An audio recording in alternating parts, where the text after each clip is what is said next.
నూతన సంవత్సరం సందర్భంగా మాజీ మంత్రి సింగనమల వైసీపీ సమన్వయకర్త శైలజానాథ్ ఇంటి వద్ద కోలాహలం నెలకొంది. అనంతపురం నగరంలోని ఆయన నివాసం వద్దకు వందలాది మంది నాయకులు, ప్రజలు తరలివచ్చారు. బొకేలు, పూల హారాలు తీసుకొచ్చి శైలజానాథ్ కు అందజేశారు.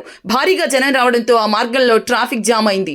శైలజానాథ్ తన వద్దకు వచ్చిన అందరినీ కలుస్తూ వారికి నూతన సంవత్సర శుభాకాంక్షలు తెలిపారు. ఈ సందర్భంగా ఆయన మాట్లాడుతూ కొత్త ఏడాదిలో ప్రజలంతా సుఖ సంతోషాలతో ఉండాలని ఆకాంక్షించారు. ప్రతి ఒక్కరికి మంచి జరగాలని కోరుకున్నారు. జగన్మోహన్ రెడ్డి నాయకత్వంలో వైఎస్ఆర్ కాంగ్రెస్ పార్టీ ప్రజల పక్షాన ఈ ఏడాది మరింత బలంగా నిలబడుతుందన్నారు. చంద్రబాబుకు కొత్త ఏడాదిలో అయినా మంచి బుద్ధి కలగాలని, ప్రజల్ని బాధించే విధానం పోయి మంచి చేసే గుణం ఇవ్వాలని ఆయన కోరుకున్నారు. నూతన ఆంధ్ర సంవత్సర శుభాకాంక్షల్ని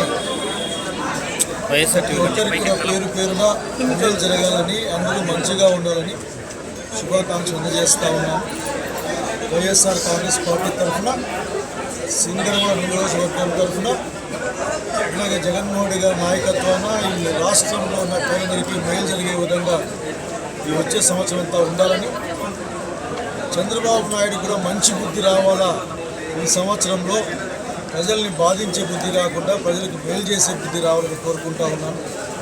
జగన్మోహన్ రెడ్డి నాయకత్వాన్ని బలపరచండి, ఈ రాష్ట్రాన్ని కాపాడుకుందాం, ప్రజల సంక్షేమాన్ని కాపాడుకుందామని తెలియజేసుకుంటూ మరొకసారి ప్రతి ఒక్కరికి పేరు పేరున వినయపూర్వకంగా నూతన సంవత్సర శుభాకాంక్షలు తెలియజేస్తా ఉన్నాను. నమస్కారం.